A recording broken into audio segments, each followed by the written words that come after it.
This is the Middle East, and this is the entire Arab world, and this is Israel.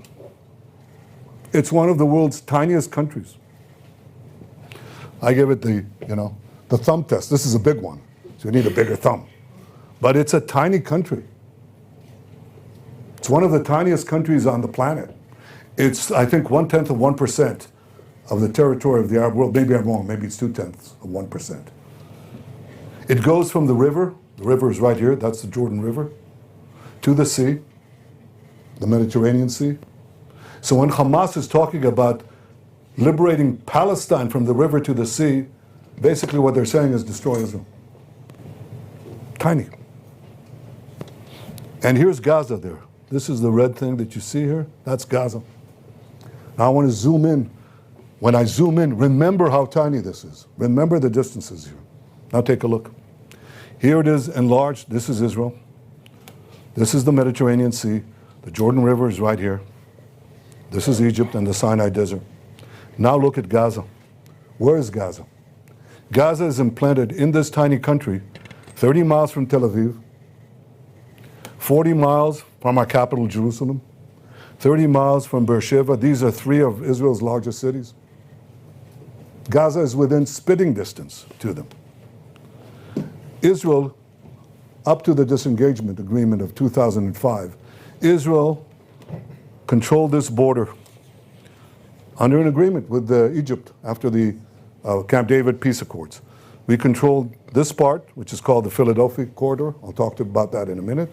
Right down to Eilat in the Red Sea. This was our border. And while there was,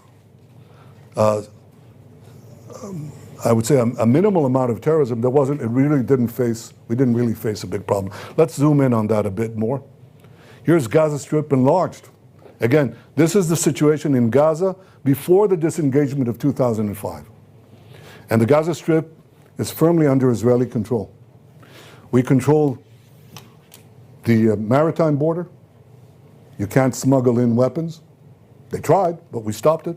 You control the land border, and you control this border between the Sinai Desert, Egypt, and Gaza, the Gaza Strip. It's controlled. This is the Philadelphia corridor. This is the Rafah crossing, controlled by the IDF. Now look at the distances from Gaza. It's 4 miles to another city in Israel called Ashkelon, where I visited that bereaved family yesterday. It's a population of 170,000 people. They're 4 miles away. But some of our communities, like Kibbutz Be'eri, which was one of the hardest hit, is 1 mile away from Gaza. Kfar Aza is less than 1 mile away. It's literally walking distance, okay? And so as long as we control this, these communities, sometimes they were harassed by this rocket or that rocket, but it was marginal. We controlled the security situation. But something happened in 2005. Israel unilaterally disengaged from Gaza. It just went out. It took out everything. It took out the army. It stripped, uprooted communities, took out 10,000 people. The army left the Philadelphia corridor. Here's what happened. This is Gaza after the disengagement. And Hamas now has a weapon smuggling operation nurtured by Iran, financed by Iran, supplied by Iran, delivered by Iran. And here's what happened. That Philadelphia corridor became completely porous. The other borders controlled by us. But once this was perforated, even though the policy of Egypt was to prevent it, it didn't necessarily work. It didn't succeed. And this border, once we left our side of the Philadelphia corridor, rockets went in, missiles went in, drones went in, ammo went in, weapons manufacturing equipment came in, tunnel drilling equipment came in.